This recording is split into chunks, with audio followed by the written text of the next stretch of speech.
नमस्कार दोस्तों, स्वागत है आपका द सीक्रेट नॉलेज में।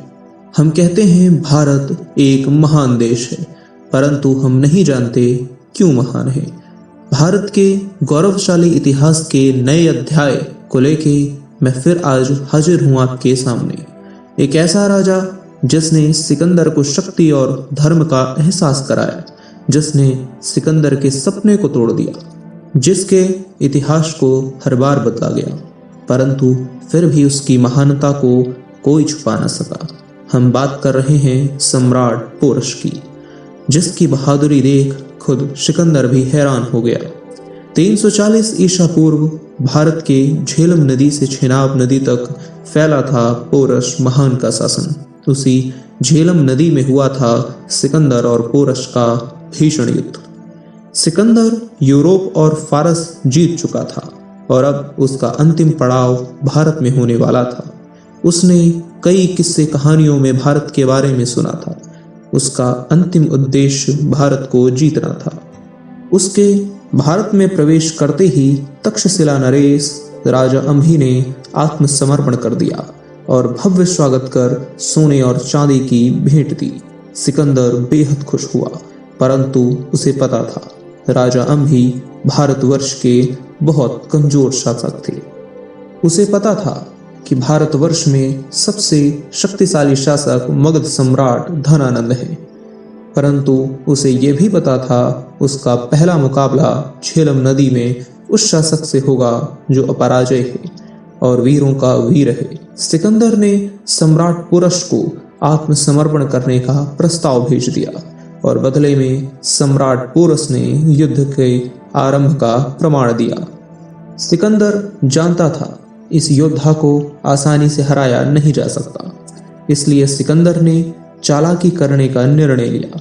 उसने अपनी आधी सेना झेलम नदी के पास रोक दी ताकि राजा पुरु और राजा पुरु के सैनिकों को ऐसा लगे कि उनकी सेना को मार्ग नहीं मिल रहा झेलम नदी को पार करने का। उसने अपनी आधी सेना से दूसरी ओर से आक्रमण कर दिया, परंतु उसकी सेना को हाथियों से लड़ने का अनुभव नहीं था। सम्राट पुरु की 20,000 की सेना के सामने सिकंदर की 80,000 की फौज थी, परंतु सम्राट पुरु के मात्र 500 प्रशिक्षित हाथियों ने कोहराम मचा दिया। सम्राट पोरस की सेना ने भीषण युद्ध किया। सिकंदर और उसकी फौज को यह एहसास हो गया था कि उनका जीतना अब असंभव लग रहा है। उन्हें यह समझ आ गया कि जब उनकी इतनी विशाल सेना इन 20,000 को नहीं हरा पा रही, तो व्यास नदी के उस पार मगध के सम्राट धनानंद, जिनके पास 3.5 लाख की विशाल फौज जिसमें 40,000 हाथी हैं, उनसे जीतना असंभव है। इसलिए सिकंदर ने सम्राट पुरु से संधि करने का निश्चय किया, परंतु इतिहासकारों की माने तो ये युद्ध सिकंदर ने जीत लिया था। और जब उनसे लोग ये सवाल पूछते हैं कि अगर सिकंदर ने ये युद्ध जीत लिया था तो उसने व्यास नदी को पार करके मगध सम्राट धनानंद पर आक्रमण क्यों नहीं किया, उस पर इतिहासकार मौन हो जाते हैं, क्योंकि यह एक मनगढ़ंत कहानी है कि सिकंदर ने पूरी दुनिया जीत ली थी।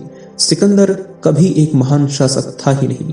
हम सबको पता है उस वक्त की सबसे विशाल और सबसे शक्तिशाली सेना सम्राट धनानंद के पास थी, परंतु भारतीय संस्कृति के हिसाब से हम किसी दूसरे देश पर हमला नहीं करते, इसीलिए उन्होंने अपना विजय पताका नहीं फहराई।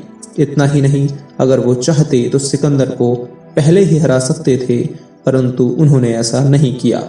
उन्होंने अपने देश में आक्रमण करने तक का इंतजार किया। पश्चिम देशों के इतिहासकारों ने अपनी अपनी कलम से कई इतिहास के पन्नों को बदल दिया है। ऐसा इतिहास गढ़ा गया जो न सत्य था और न कभी सत्य हो सकता है, और उसी इतिहास को हम भी पढ़ते चले आ रहे हैं। आश्चर्य इस बात से होना चाहिए कि हमारे देश में भी सिकंदर को महान शासक कहा जाता है, और भारत के लोगों को ये भी नहीं पता कि सिकंदर ने भारत को कभी नहीं जीता। भारत की ज्यादातर आबादी यही मानती है कि सिकंदर ने पूरी दुनिया जीत ली थी। इसी कारण भारत में भी कई कथाएं प्रचलित हुई। वो मुकद्दर का सिकंदर नाम से कई मशहूर फिल्में भी बनाई गईं। हमने कभी भी राजा पोरस या उनकी कथाओं के बारे में नहीं पढ़ा। ये प्रश्न आपके मन में उठना चाहिए कि ऐसा राजा जिनके साहस और सूर्यवीरता के कारण आज हमारा देश और उसकी सभ्यता, संस्कृति सब कुछ जीवित है, ऐसे राजा के बारे में हमें क्यों नहीं बताया गया। मुझे उम्मीद है भारत के ऐसे अनसुने इतिहास को जानने के लिए आप मुझसे अवश्य जुड़ने का प्रयास करेंगे। धन्यवाद।